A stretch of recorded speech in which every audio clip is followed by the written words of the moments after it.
Welcome to our continuing series, Interviews with Disciples and Devotees. Today, we are happy to have Shyam Kumari back with us. Namaste. And please tell us about some of the older ashramites. The oldest, almost the oldest, maybe two people came earlier than Nulnida. That was one 14-year-old Suresh Chakravarti. He came with Sri Aurobindo's letter to Pondicherry, and Vijay Nag accompanied Sri Aurobindo. After that, I think Nalnida joined them. So I was very lucky to get a chance to serve him, to come close to him. I will like to show my gratitude to him by talking and disclosing things which are unknown. First thing I want to tell you that when I came here and when Nalnida accepted me as his personal attendant for a few months in 82, Animadi was ill. And I was there from 6 p.m. to 10 p.m. to attend upon him. So I used to see he was bare-bodied because in that last year he didn't walk out of his room. He was only bed-bound. But his great tapasya, ashram would have done anything for Nalnida. AC, toilet, he refused everything. He kept one commode beside his bed, and on the other side he would take bath on a wooden chair and rest of the time on his bed. Till the last day he ate with his own hands, and every day he took a bath.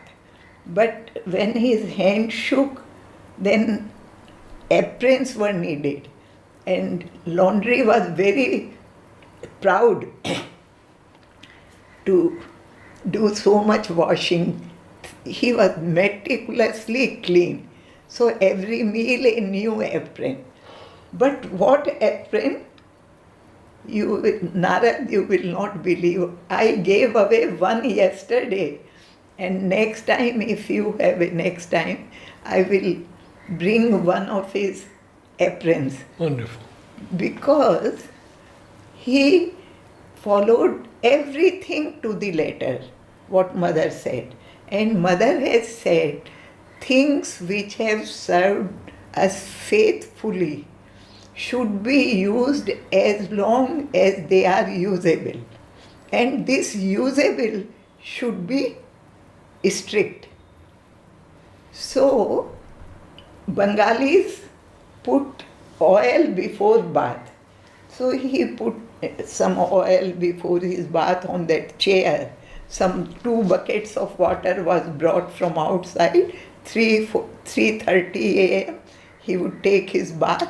The water will flow through his outer office to the meditation hall and go out through the drain. And Animadi would dry everything before ashram door was open. Nobody knew. I'm telling his extreme tapasya. Then, so that oil he put before the bath or was rubbed on his body, the towel became so hard, knotted with the oil. When it became impossible to wipe the body with that towel, he got aprons made out of that. And there were patches, and there were holes, and everything he used till it could be used in any way. In this connection, do you remember mother and that mother's lap cloth, that incident? No. It's one of the most touching things. Mother used to put a lap cloth spread because we Indians, 1,000 people put their head on her lap and we oil our hair, so her dresses got stained with oil. So she used to put a lap cloth. Now, when people came to know some mother uses something, they all want to make that. So there were hundreds of lap cloths made and offered to her. One lap cloth had so many patches on it and so much darning that there was hardly any original cloth left. So one day, Datta, Dorothy Hodgson, she said, Mother, now there is nothing original in this, only patches.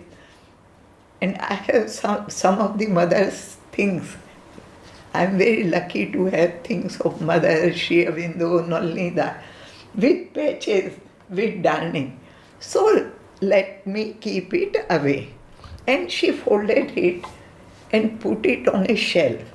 And Mother just got up and she said, what? It has served me so faithfully, now you want me to discard it. And there were hundreds of lap cloths or dozens of them.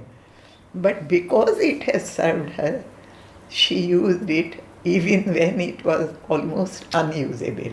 And same thing with Nalnida.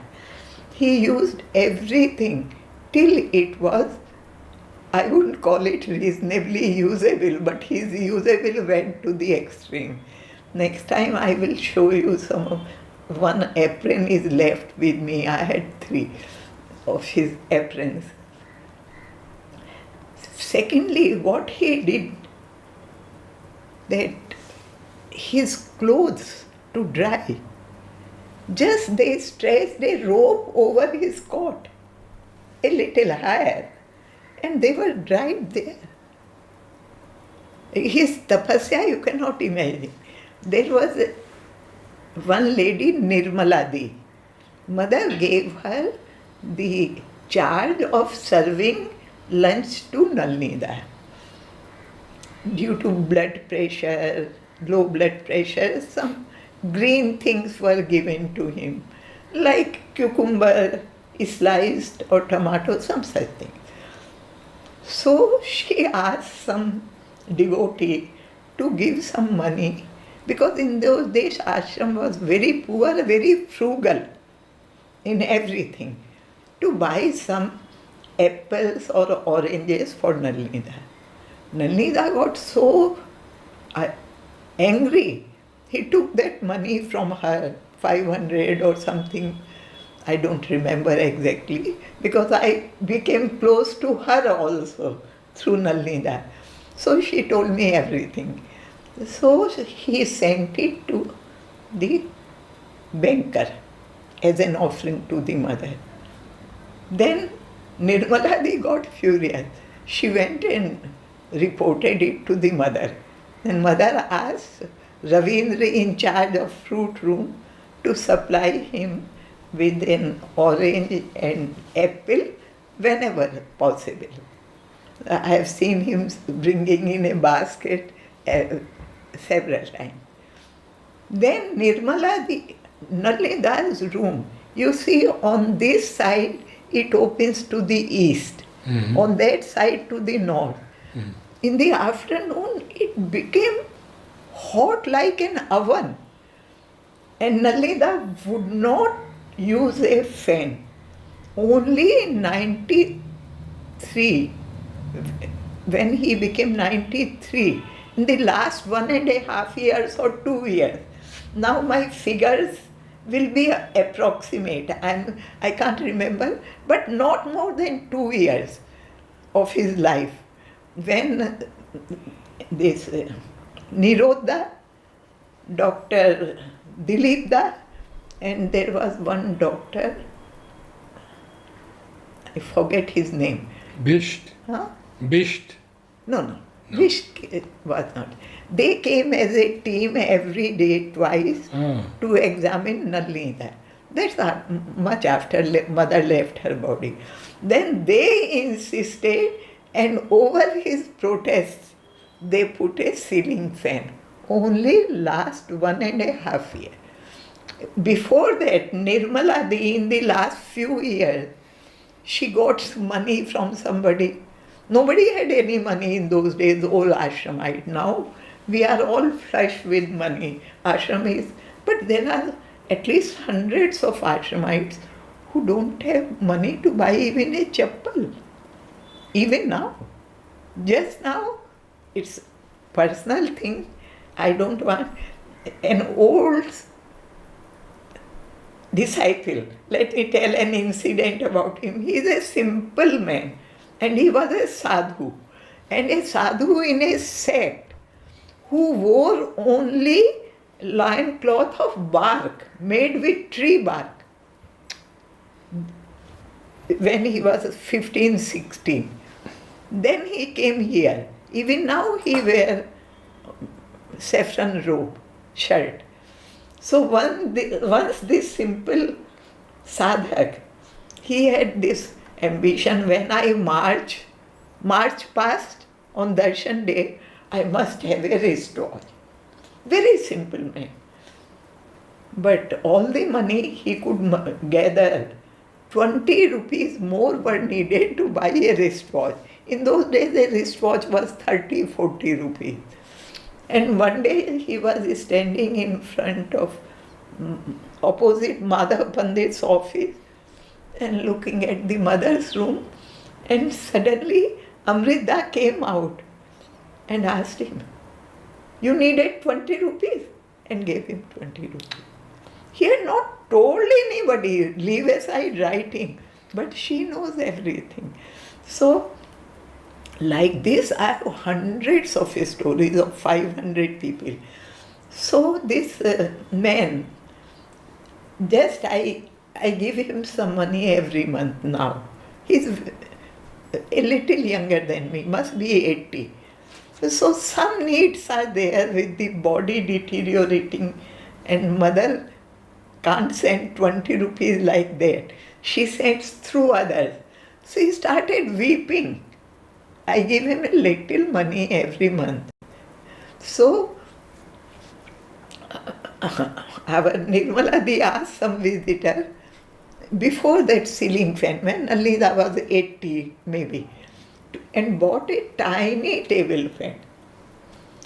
Nalida didn't want her to go and report to mother again, so he didn't protest. But when she came to serve lunch, she was there for a half an hour or 45 minutes, she would switch on the fan. Nalida accepted. As soon as she left, he would switch it off. And he used a hand fan, this made of coconut, those round things. And sometimes with the audacity, I should say, of a youngster, I would take his fan from his hand and fan him.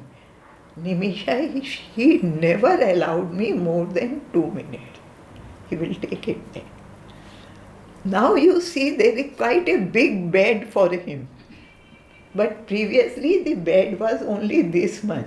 So in trance at night he was falling down.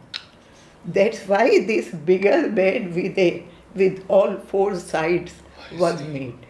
And another thing about this is this, that at night there was a great danger that if somebody didn't hold his hand, his soul will leave the body.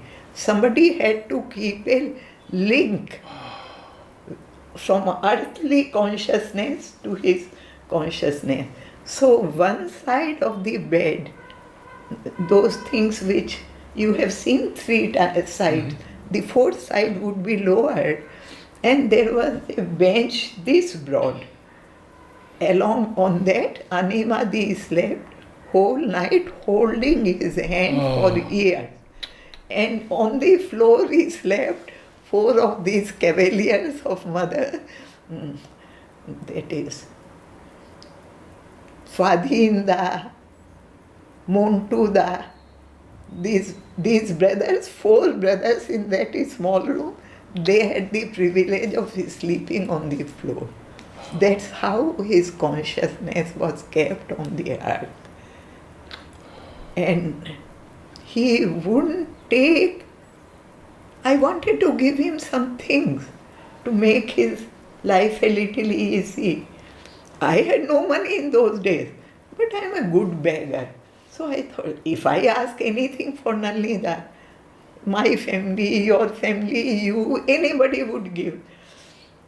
But we wanted to put an AC, totally refused. And do you remember Amritada's office? You go there now. Yes. There is a wooden partition with cupboards inside. That was Amrita's bedroom.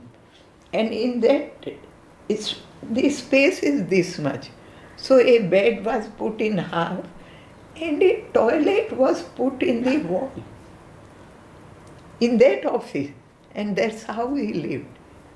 Amrit. But Naleda refused to get a toilet made. They could have made in his outside his room where cupboard is, and he just managed with that cupboard. So in the evening I had the privilege of being there, and he lay only with dhoti, no upper cloth. And I used to see a small knot of flesh, a growth on his chest, and it gave me some, a revulsion. Then I came to know that when as a boy of 14, he wrote his oath of allegiance, revolutionary's oath, they had to sign it with their chest's blood. So Nalida didn't do it a prick like doctors do. He pushed a knife inside with so much force that so much flesh came out. They were the heroes. That flesh hardened, remained whole of his life. Did he speak to you at all? Did he speak to you? Yes, we had lots of. With me, he was laconic. With Anil Banerjee or Anil Mukherjee, he talked and talked and talked. But I had many.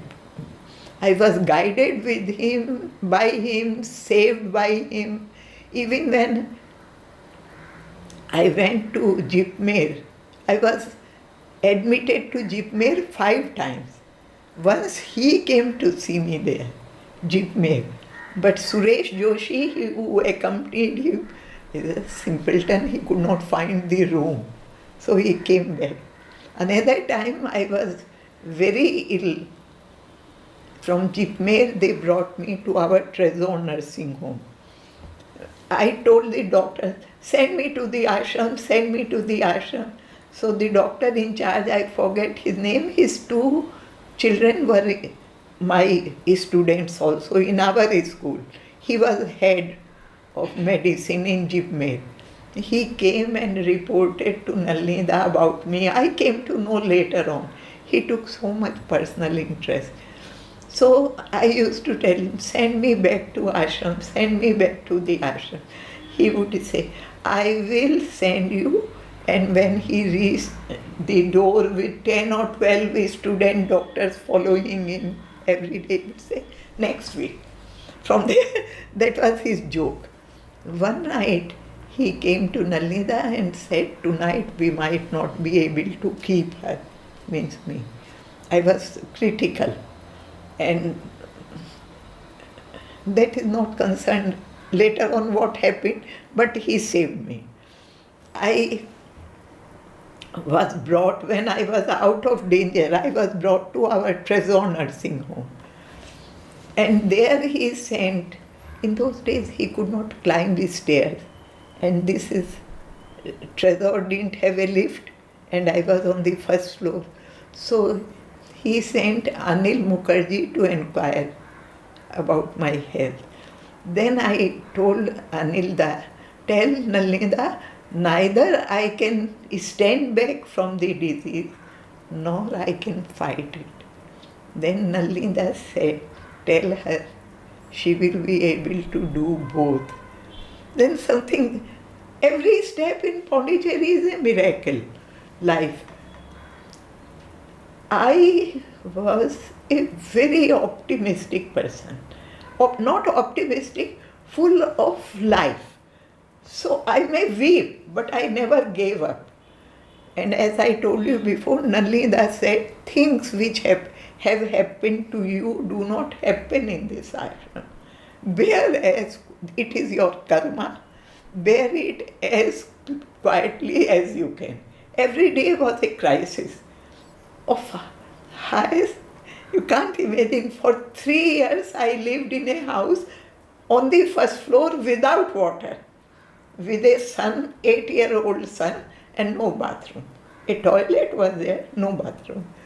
3 years without water, no money, no mattress. I can't imagine.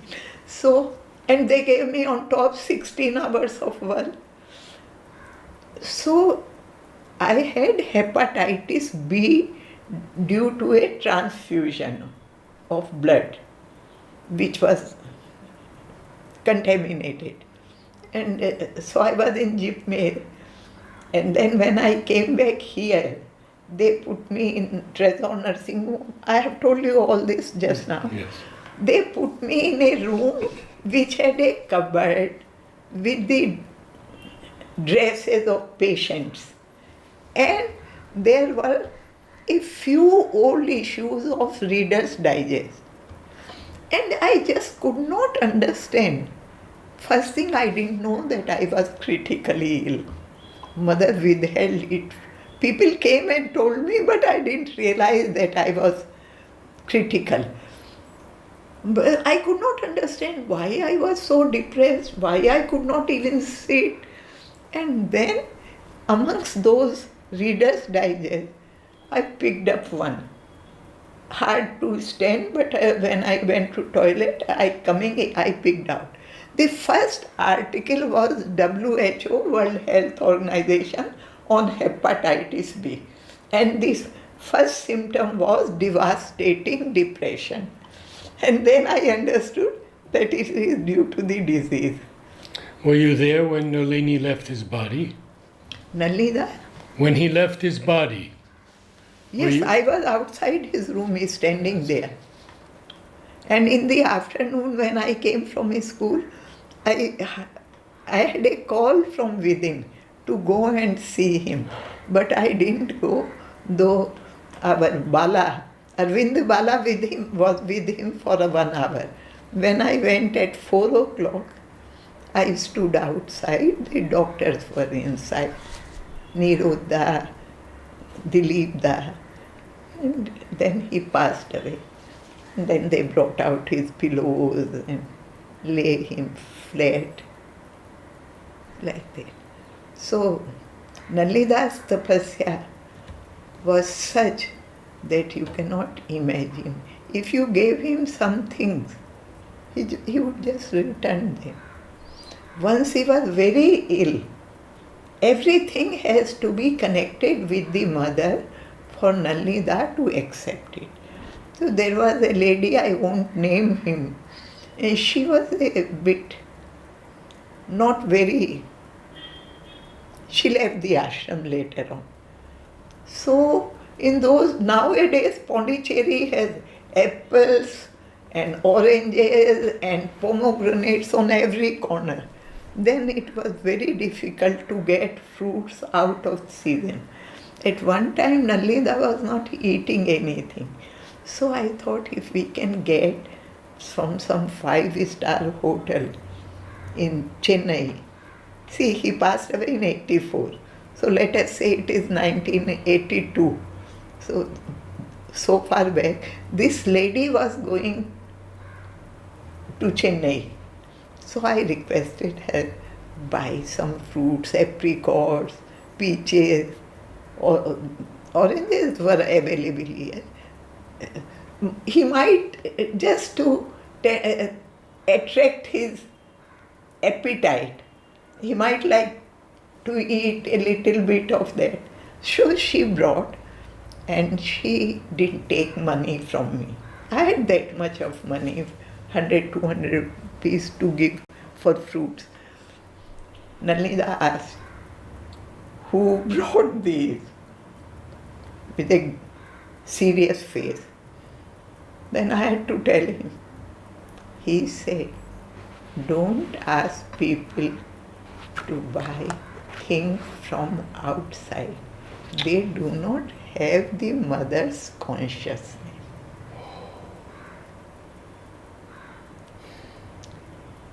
And he took very simple food, ashram food, and Reg, Uncle Reg.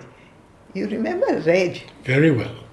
He used to make soup for Nalida. Then I learned from Reg, and sometimes I made things for Nalida. I had the good fortune. He ate one teaspoonful of, fried chivda every day. 1 teaspoon.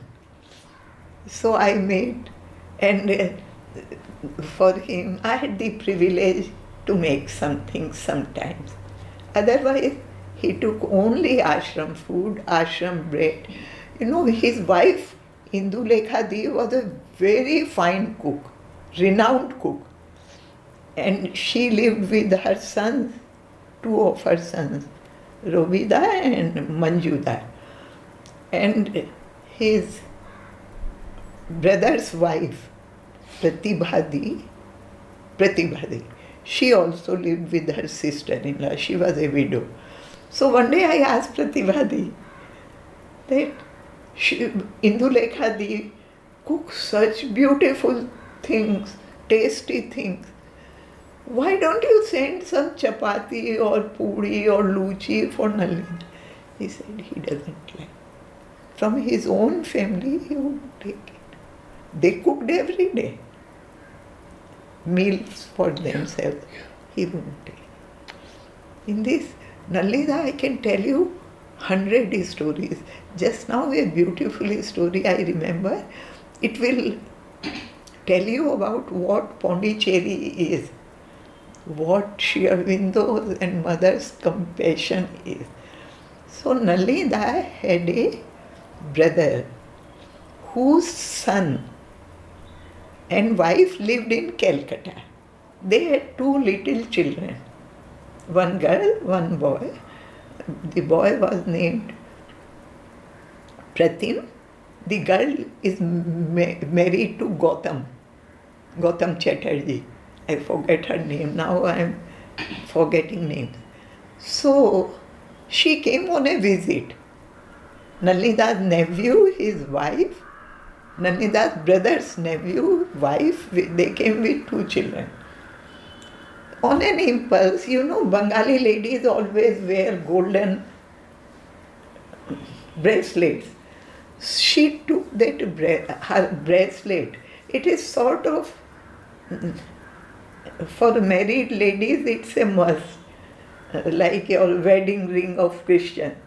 She took it and wrapped it in a paper and sent it to the mother. Now on that paper, the mother wrote that both her children are admitted in the school.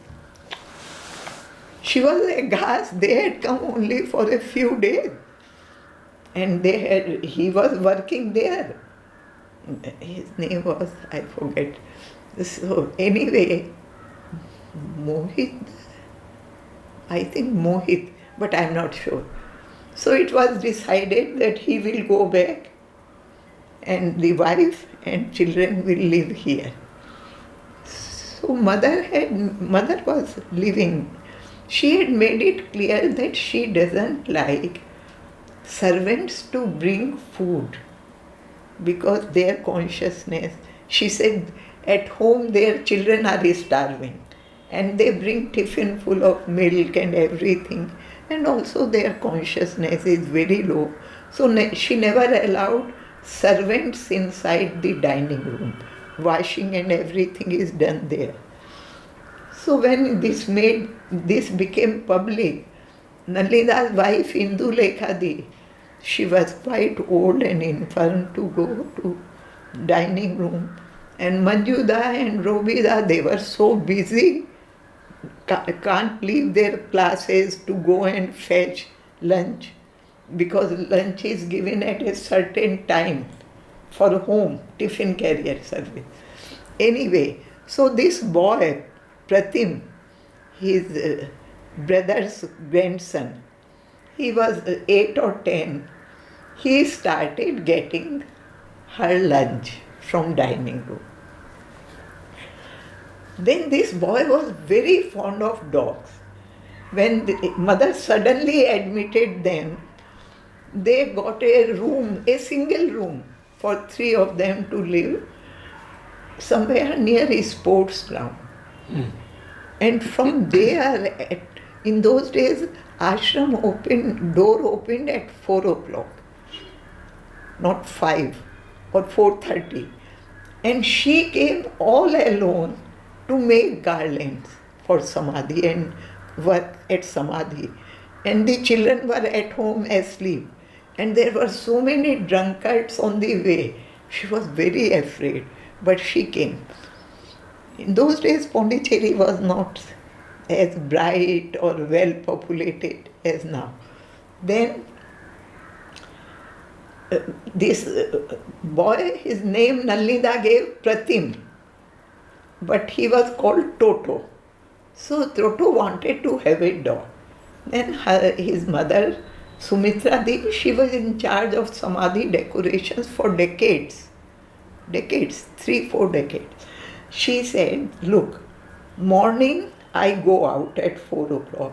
You wake up, you go to school, corner house, 6:45, 7:15. Then we come in the afternoon for half an hour or so. Again we go out. Then you come back at night after school and group. Then whom? The dog will be all alone. The boy understood this fact, so he didn't insist. But while he started fetching, he grew a little, he started fetching the lunch for Indu Lekhadi. A street dog followed him. And being a dog lover, he started giving him a slice. So there was a bond, and the dog would follow him to their one-room house near a sports ground. It's something very important, I am telling you. It's a bit long. And they became very friendly. So he started living with them. And when Sumitra Di came at 4:30, he would run with her, escort her to the ashram gate, never entered the ashram. Then go back with her. When the children came to school, he will escort them.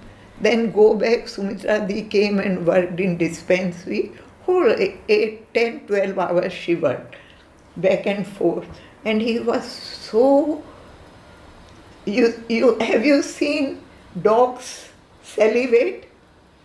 This dog, because there was only one room, a mother will give food first to her children. For lunch, when she served the food to her 2 children, he sat with his back to the dining table. When he heard the sound of his dish and bowl, then only he turned round. So like this, they were growing, and he sat in front of the school gate, waiting for the children to come out. And they had grown up, and the girl who was older had a boyfriend, Gautam Chatterjee, a good builder. He makes beautiful buildings. I know Gautam. You know that? Oh yes. Huh. So he was coming on his scooter. The boy was sitting outside the school gate. It was just going to be 4, a little before 4. He had, all the children of his school loved that dog. Now there are so many, But then there was only one named Santulal. Toto had named him Santulal, the dog. And he never took anything from any child except Toto or his sister, I forget name, Gautam Chatterjee's wife. So he heard the sound of his scooter coming from Golkund Road. They can hear much more now. And he at once ran to greet him and came under a car, was crushed by a car. And many children came running to Toto, Toto, Santulal is dying, is dead. He ran. Some had come out, some were coming out 4 o'clock. He ran there, so he was in the dying, the teeth were getting clamped. He forced open to put some water. He was only 10. He didn't know what to do, all the children. And the teeth clamped on his finger and he was bit. Oh, dog bite, they took Toto to Dilipda. Dilipda said, Golkund to dispensary, only 1 block, 2 blocks. He said, first we will watch the dogs, then we will start the course, anti-rabies. By that time, children came and told Toto he is dead. So Toto went to the ashram. His mother, Sumitra Di, you know where they give incense sticks? Then she with her group sat there in front of boiler room and they wove garlands for next day for 3 hours. Now they have shifted in front of prosperity because it was getting blocked. So she was making garland with her whole group of ladies and Toto came inside shouting, Dadu, Dadu means grandfather, to Nalini's room. And Sumitra Di said, I have never seen anybody shout inside the ashram like that, full throat. He was 10, 12. And my hand clenched Sumitra Di. And he went straight to Nalini's room. Yes, Nalini was in bed. It was 82 or 83. He didn't sit. And he cried, Dadu, Santulal has died. He sat near Nalini. Nalini put his hand on his head. All grief left Toto. He became totally quiet. And then Nalini said something for which I am telling you this story. He was a great soul, Santulal. Great souls are coming to Pondicherry as cats and dogs to exhaust whatsoever little karma is left. If they come as human beings, they will have to live 80, 90 years. As dogs and cats, they will be able to die in a few years. So, Sri Aurobindo has made Pondicherry so sacred that all the dogs and cats, these are great souls. And Pondicherry dogs, cats, they never chase each other. I have seen several times cats sitting near the legs of dogs. And in the school I had a class in veranda. From there I could see a sloping roof over this art room in a school. I saw hundreds of times pigeons sitting on cats. They never kill. Sri Aurobindo's influence. And today the cats and dogs in Pondicherry, there are 36,000 cats and dogs. They are so well fed that unless you give them chicken, they won't eat ordinary rice. Even the crows, unless it is curd rice or milk rice soaked, they won't. Sri Aurobindo is taking such good care of all the animals and birds. 10 years before, if some rice is left, I put it on the pavement. Cats and crows ate it. Now, no more. So much biryani they get from dog, cat lover, but they need fancy food. They won't take ordinary food. See all the dogs, how? What a fleece they have. So Pondicherry, in this connection I want to tell you, once Nalida told me, actually I am bringing out the importance of Pondicherry. Once Nalida told me that one parikrama you take a round around, that is called parikrama. One parikrama of a sports ground will give greater merit than going to all the pilgrimage places of the world. So my mother, I took her to a sports ground. It's not allowed, but she took a parikrama there inside. Outside there are habitations, there is no place. So this is, one day, this you must have read about Mrityunjay's sister. You don't remember. There was a sadhak, Mrityunjay died. His sister, some people just came because their families are here to find shelter, or they have no faith. So this lady had his sister had no faith, was a very ordinary person. Then when anybody died here and mother was informed, she would come in her subtle body to see the dead. And then when she saw this lady, Sri Aurobindo's symbol golden was glowing on her forehead. And mother said, "What? On this? This is in Champaklal speak." Yes. And then she heard Sri Aurobindo's voice, "Henceforth, whosoever dies in Pondicherry, I will take him straight to my plane." And in this aspect, I would like to tell the story of my school teacher. I live come from a very special city, most backward then. But at least 10 people from my school and street are ashramites. From one school.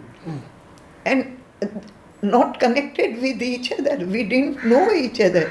Hero of homeopathic, who gives a lady, she makes medicine at Debu's place. Debu's place, yes. Hero. They lived 1 block away from our house. 4 sisters, 2 brothers, parents. Mother called them here.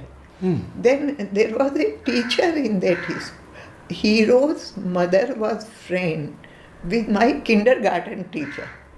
And when I settled here, she came here and I came to know that she is a disciple of the mother.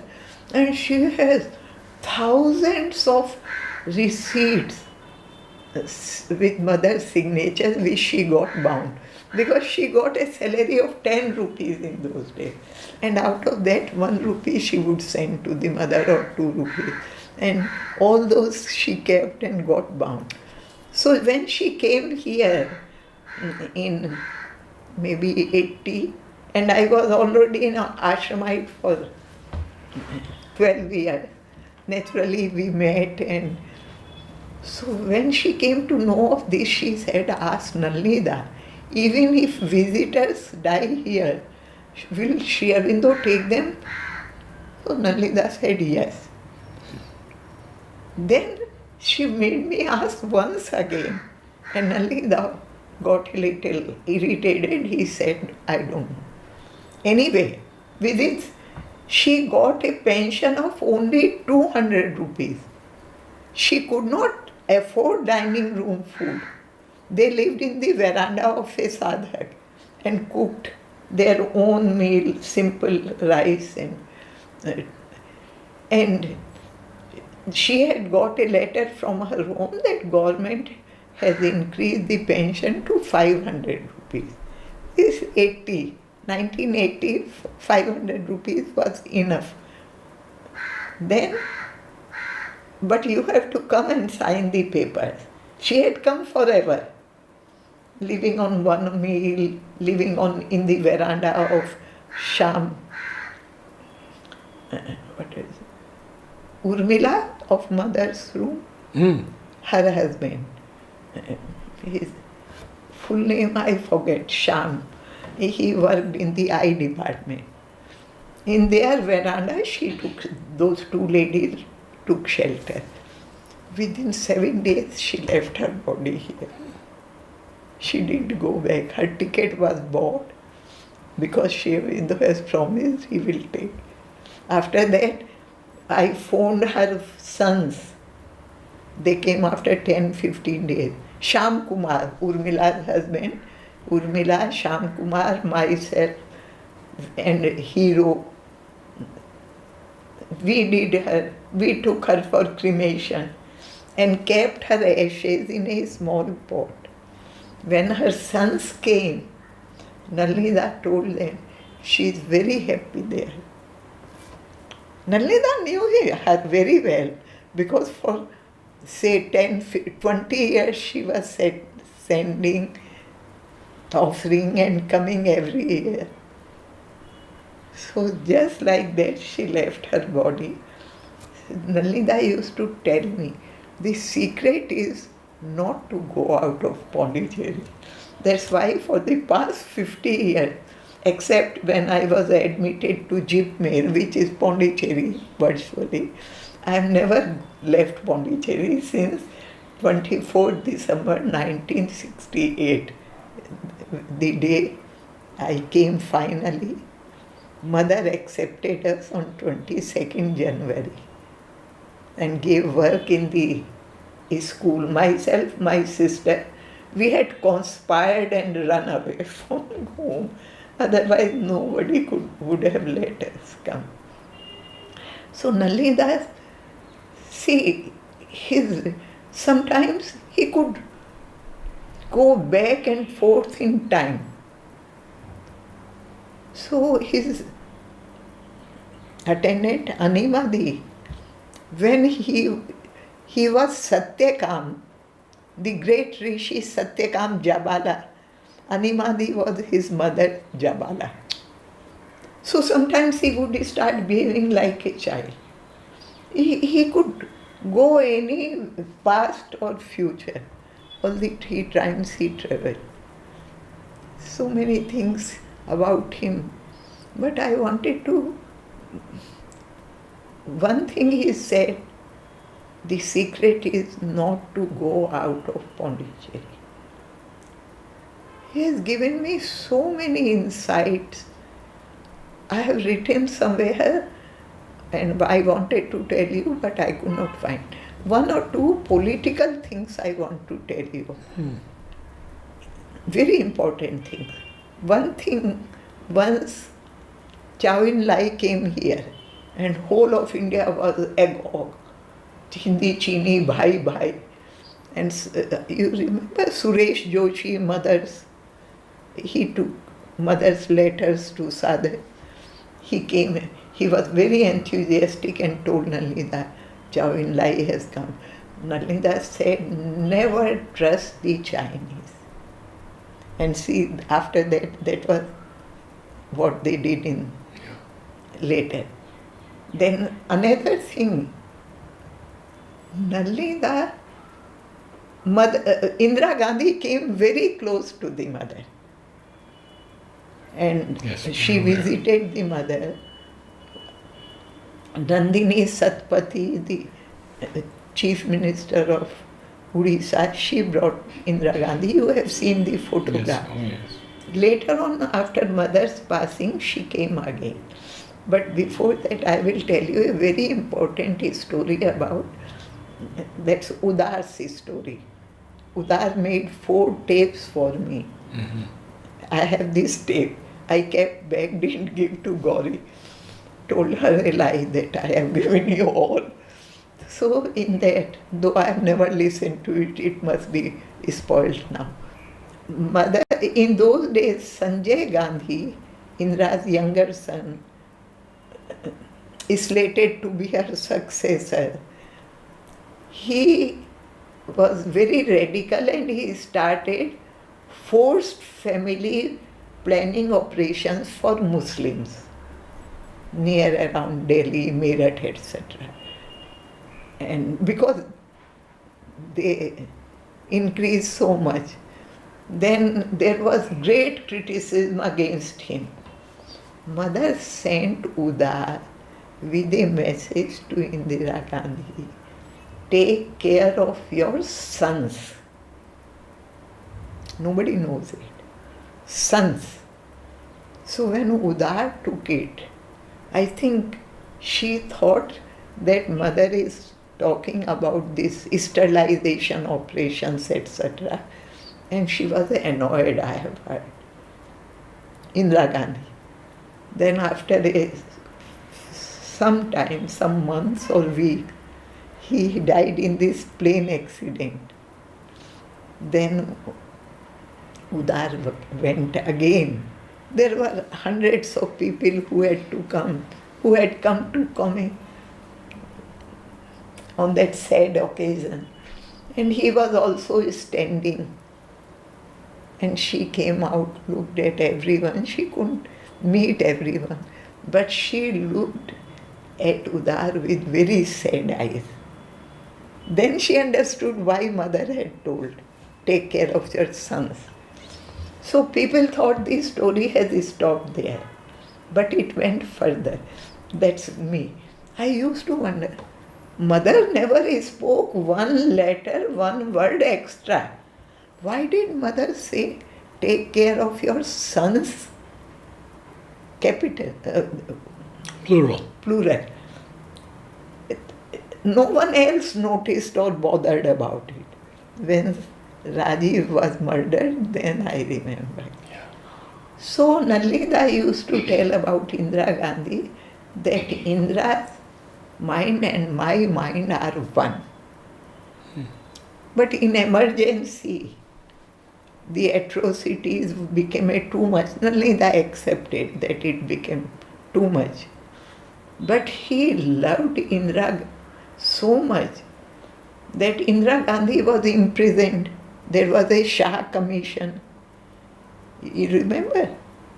And she wrote a letter to Nalida, I don't want to fight. I want to give up. Nalida wrote back, my daughter, you must fight, and I invoke the mother's power for your victory. And then she came back with that stunning majority. But then the thing, when she came after mother's passing to ashram, and Nalida kept his door was open at night. There were 5 bodyguards sleeping in his room, Montu, Swadesh, Swadhin. And Nalida said, you can come to my room any time at night. But then what happened? During Bangladesh war,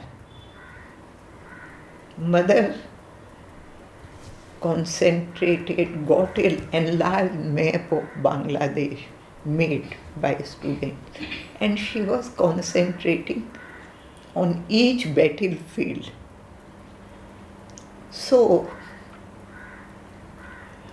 at that time,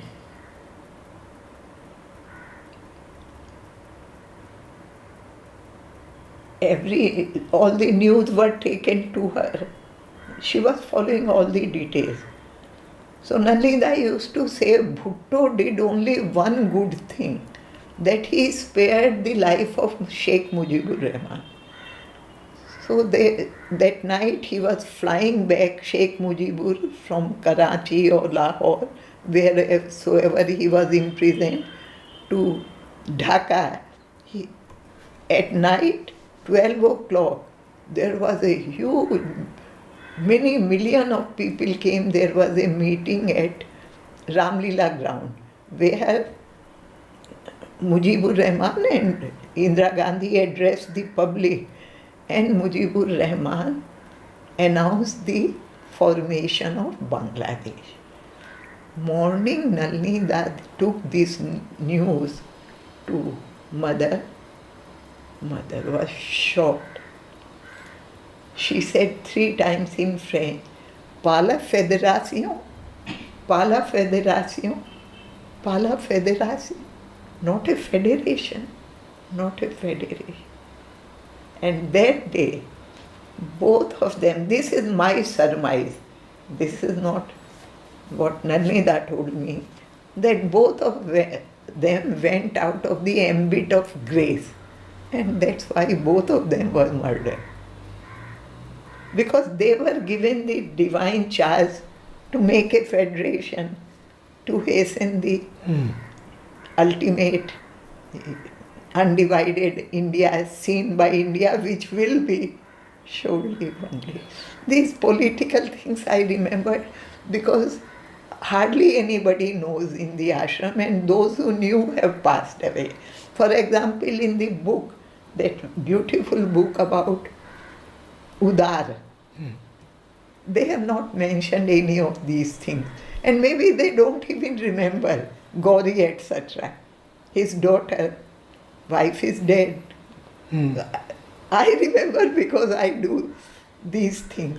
So yesterday I was telling myself I must put these few politically important things. Very good. So that they become a part of the treasure you are collecting.